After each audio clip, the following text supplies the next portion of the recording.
الحمد لله نحمده ونستعينه ونستهديه ونتوكل عليه ونتوب إليه من شرور أنفسنا ومن سيئات أعمالنا. من يهده الله فهو المهتد ومن يضلل فلن تجد له وليا مرشدا.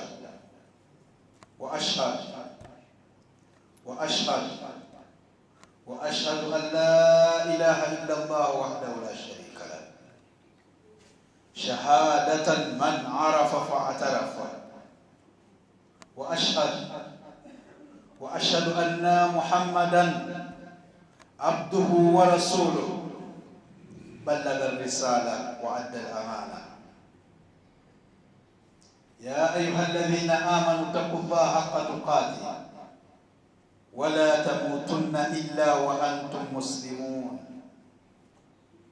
يا أيها الناس اتقوا ربكم الذي خلقكم من نفس واحدة وخلق منها زوجها وبث منهما رجالا كثيرا ونساء.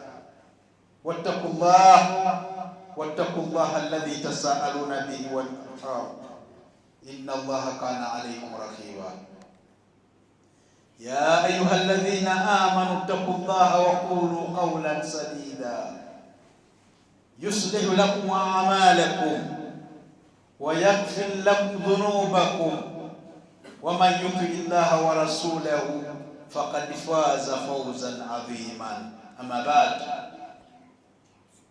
فإن أصدق الكلام كتاب الله وخير الهدى وخير الحديث هدي محمد صلى الله عليه وسلم وشر الأمور محدثاتها وكل محدثة بدعة وكل بدعة ضلالة. وفي الرواية الترمذي وكل ضلالة في النار. عن أبي هريرة رضي الله عنه قال النبي صلى الله عليه وسلم سبعة يذلهم الله في ظل يوم لا ظل إلا ظله. سبعة أصناف يذلهم الله في ظل يوم لا ظل إلا ظله. الصنف الأول إمام عادل. إذا رأيت الإمام عادل في المأمومين عادل في حكمه سيكون في ظل الله يوم لا ظل إلا ظله. نسأل الله تبارك وتعالى أن نكون منهم. الصنف الثاني ورجل قلبه معلق في المساجد. إذا رأيت الرجل قلبه معلق في المسجد يفكرون عن الصلاة، متى يصلون، متى يؤذنون، ما هو البرنامج في المسجد، أي أحوالهم كلهم معلقة في المساجد. إن شاء الله تعالى سيكون في ظل الله يوم لا ظل إلا ظله. الصنف الثالث من الذين سيكون في ظل الله رجلان ولجران تحابا في الله. رجلان تحابا في الله اجتمع عليه. رجل يحب أخيه لا يحبه إلا في الإسلام اجتمع عليه، أي يحبه لله وتفرقا عليه وتفرق بالإسلام. اليوم ترى المسلم لا يحب أخوه المسلم. لماذا؟ والنبي صلى الله عليه وسلم يقول المسلم أخو المسلم. المسلم أخوك لا يظلمه ولا يحقره. لذا النبي صلى الله عليه وسلم يقول من الذين السبعة الذين سيكون tahta dhillillah rajulani tahaba lillah ijtama alayhi wa tafarraqa alayhi. Nas'alullah tabaraka wa ta'ala an nuhabba fillah wa natafarraqu fillah hatta nadkhula aljanna insha Allah ta'ala. الصنف الرابع من الذين سيكون في ظلة الله يوم لا ظل إلا ظله هو رجل دعته امرأة ذات منصب وجمال، امرأة جميلا دعاه أي طلب منه أن يزن به وقال إني أخاف الله لا يزن به، يعمل كما فعل نبي يوسف عليه الصلاة والسلام. اليوم ترى الناس والله يعيشون في الحرام ولا يبالون، مشربه حرام، ملبسه حرام، وغذي بالحرام، فكيف يستجاب عنه ذلك؟ النبي صلى الله عليه وسلم يقول من الذين السبعة الذي سيكون ظلة رجل دعته امرأة جميلة وعندها أموال تقول له زني به وقال إني أخاف الله لا أعمل بهذا، وهذا إن شاء الله تعالى سيكون في ظل الله يوم لا ظل إلا ظله. الخامس من هو؟ الخامس هو رجل تصدق بصدقة وأخفاها حتى لا تعلم شماله ما تنفق يمينه. رجل يتصدق في سبيل الله ولا يقبل لأحد، صدقته يكون سر. اليوم ترى الناس يصدقون ويريدون أن يذكر له، يريدون أن يقال له أن فلان رجل متصدق، أن فلان أحسن الناس كذا، ويوم القيامة سيقال له ادخل النار لأنك تصدقت لكي يقال لك أن فلان صدق وقيل لك، فإنا لله وإنا إليه راجعون. رجل تصدق بصدقة حتى لا تعلم الشمال يد الشمال، لا تعرف يد اليمين ماذا أنفقت.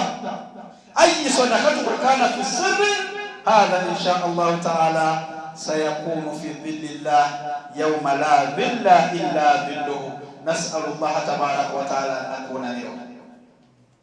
أما السادس وهو الأخير، أما السادس هو رجل ذكر الله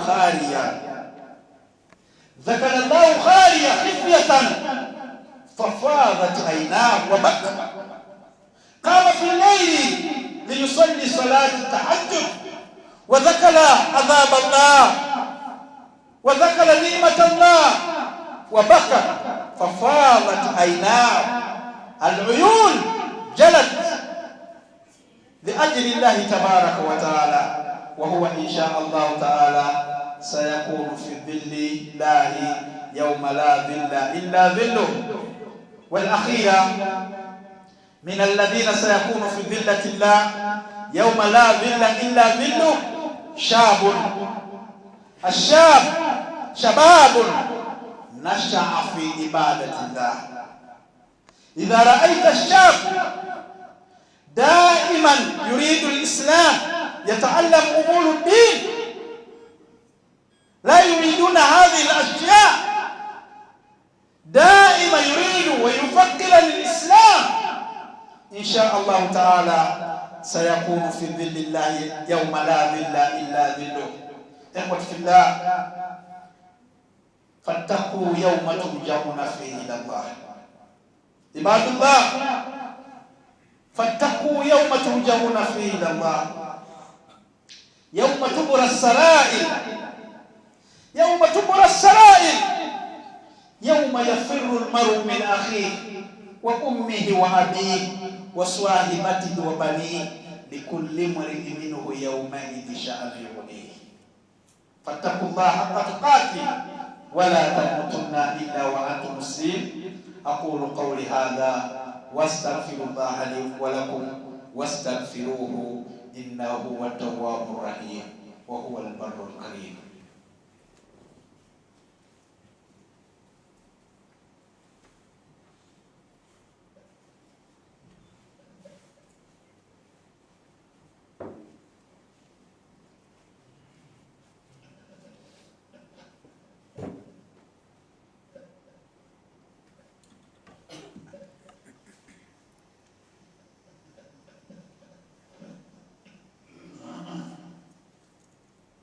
بسم اللہ الرحمن الرحیم.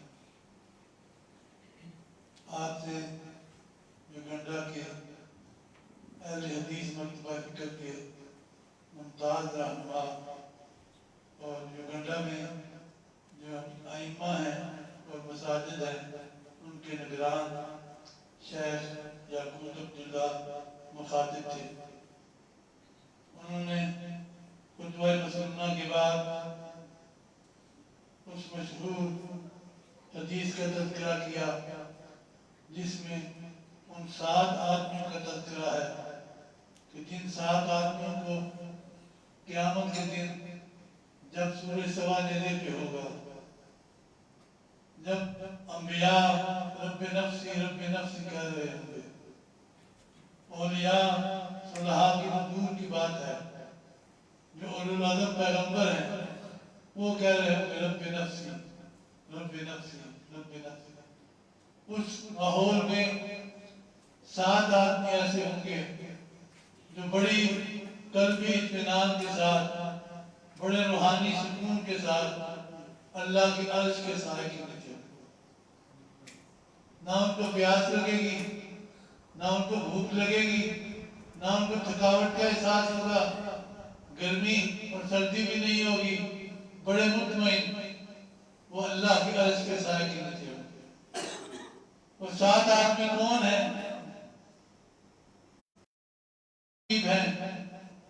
جو اللہ کی عرش کے سائے کی سعادت ان کا مقدر اور نصیب بنے گی.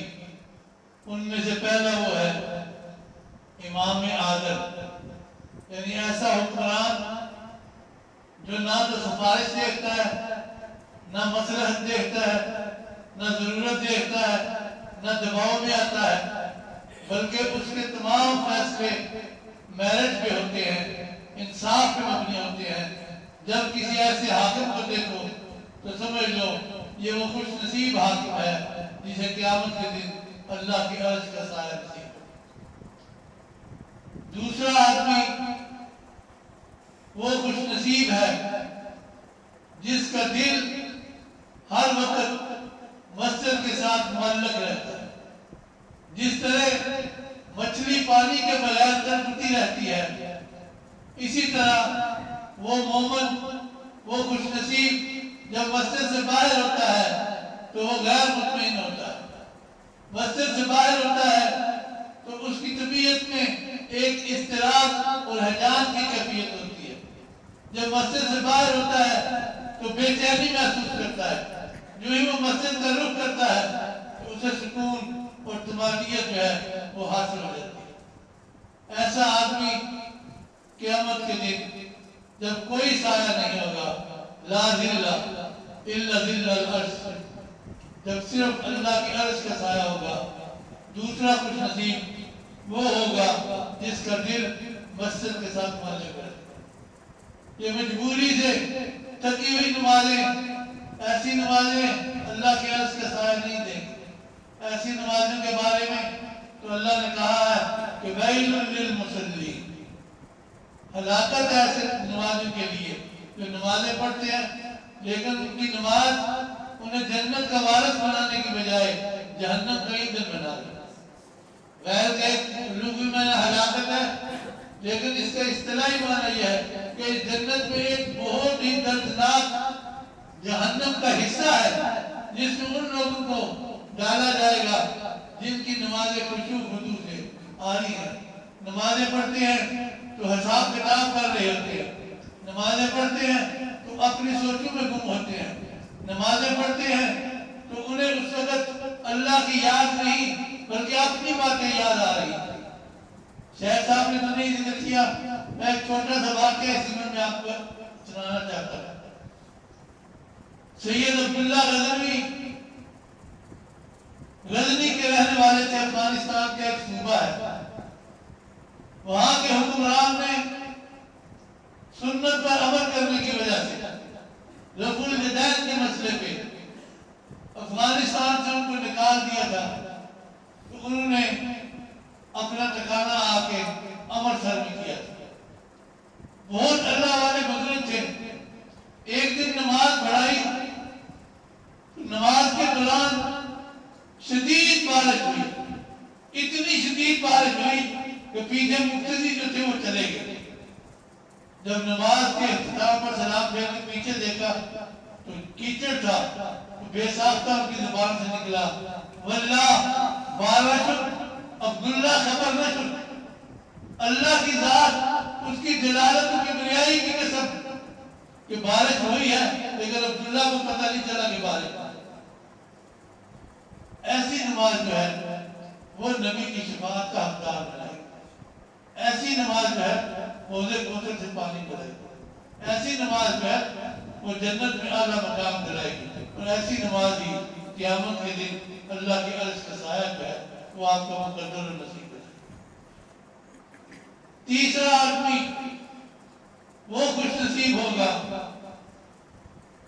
کہ جو کسی سے جو محبت کرتا ہے، کسی کی تقریب کرتا ہے، کسی کی تعظیم کرتا ہے، کسی کی توقیر کرتا ہے، تو کسی ذاتی غرض کی وجہ سے نہیں.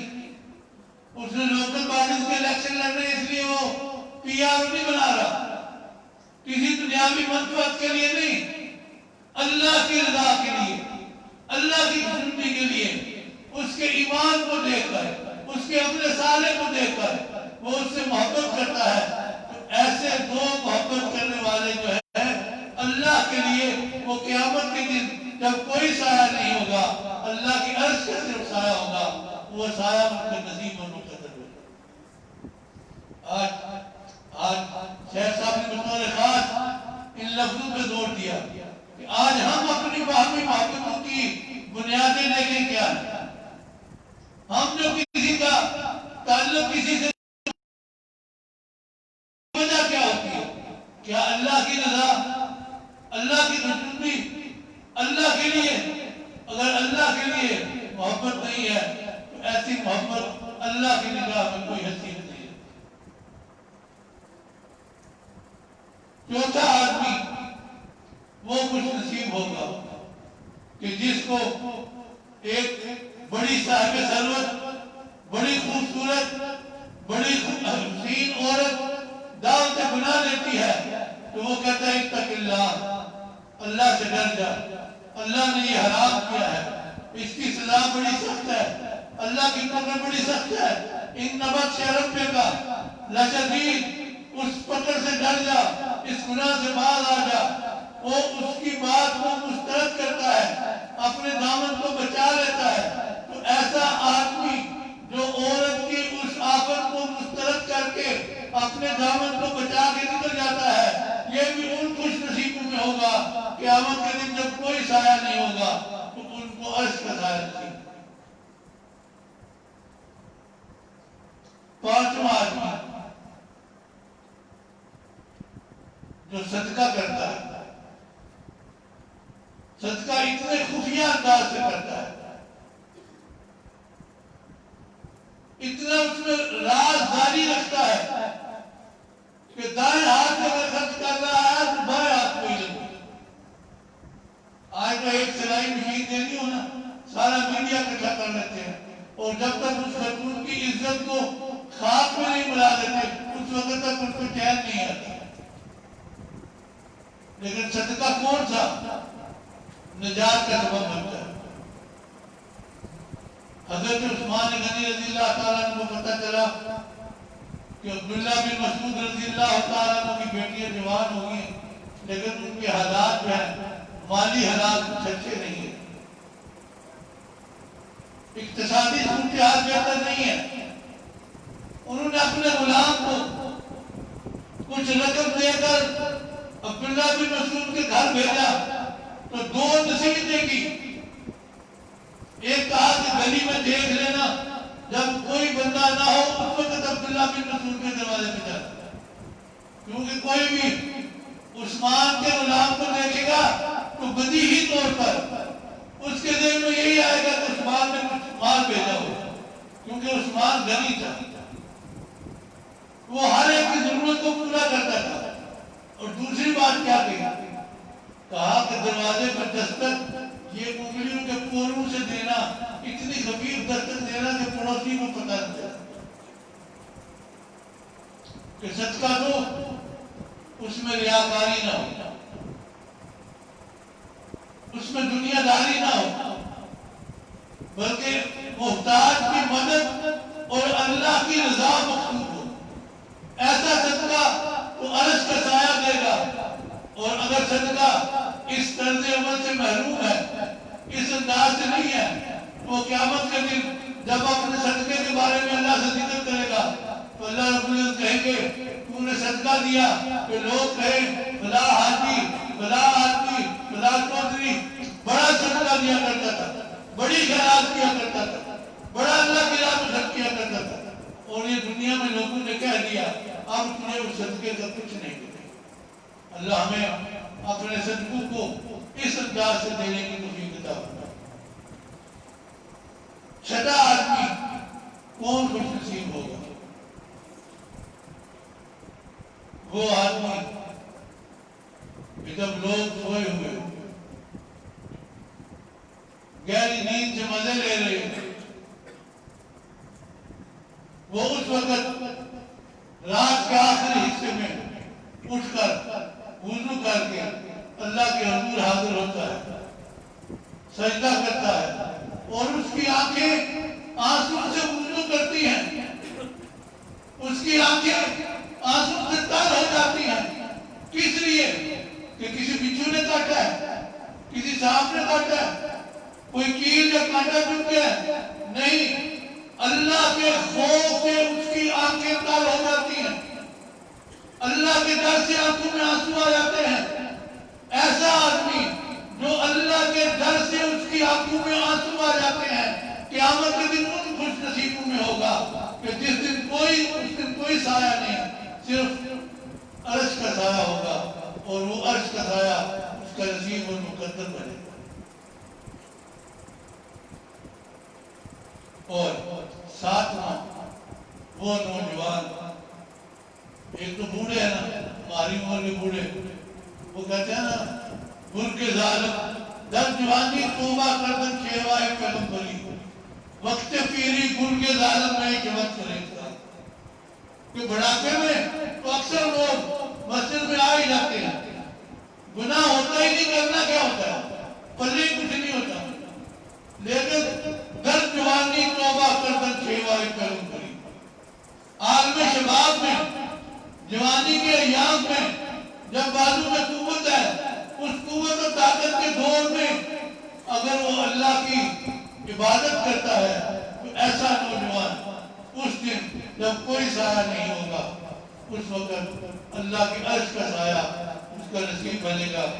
اللہ سے دعا ہے کہ اللہ ہمیں بھی ان 7 خوش نصیبوں میں کسی ایک صفت سے متصف کر دے کہ قیامت کے دن خیر روایت پڑھی کہ یوم یفر المرء من اخیہ وامہ وابیہ وصاحبتہ وبنیہ لکل امرئ منہم یومئذ شأن یغنیہ. کہ جس دن ماں بیٹے کو نہیں ڈالے گی، بیٹا باپ بھی نہیں دیکھے گا، ہر ایک افراتفری میں ہوگا. اس دن ان 7 خوش نصیبوں کو اللہ کی عرش کا سایہ نصیب ہوگا. یا مولا کریم ہمیں بھی ان 7 میں سے کسی ایک صفت سے متصف کر دے کہ ہمیں قیامت کے دن جب سورج سوا نیزے پہ ہوگا ہمیں تیرے عرش کا سایہ نصیب ہو جائے. آخر دعوانا الحمدللہ.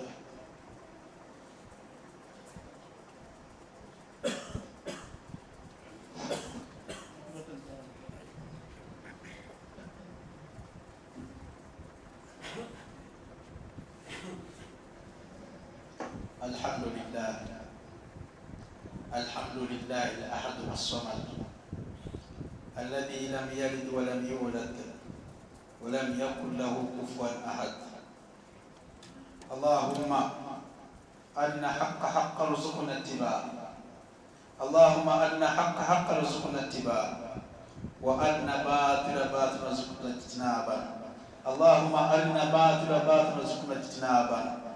ربنا إننا ظلمنا ظلما كثيرا، وإن لم تغفر لنا وترحمنا لنكونن من الخاسرين.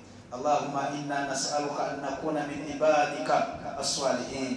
اللهم إنا نسألك أن نكون من أصحاب جنة الفردوس. يا حي يا قيوم يا ودود يا غفور، ارحمنا رحما مبينا. اللهم انصر الإسلام والمسلمين. اللهم انصر الإسلام والمسلمين. اللهم انصر الإسلام والمسلمين في كل مكان. اللهم اجعل كلمة لا إله إلا الله هي كلمة عليا. اللهم اجعل كلمة لا إله إلا الله هي كلمة عليا. اللهم اجعل كلمة لا إله إلا الله هي كلمة عليا. يا مقلب القلوب والأبصار قلب قلوبنا على دينك وعلى طاعتك. اللهم أرنا حق رزقنا اتباعه. ربنا آتنا في الدنيا حسنة وفي الآخرة حسنة وقنا عذاب النار. ربنا إننا ظلمنا ظلما كثيرا، وإن لم تغفر لنا لنكونن من الخاسرين. يا حي يا قيوم. اللهم صل وسلم على نبيك محمد. اللهم صل وسلم على نبيك محمد وعلى آله وصحبه وسلم تسليما كثيرا. اللهم وارض عن أربعة الخلفاء أبي بكر وعمر وعثمان وعلي وعن بقية صحابة رضوان الله أجمعين. وأقم الصلاة إن الصلاة تنهى عن الفحشاء والمنكر ولذكر الله أكبر والله يعلم ما تصنعون.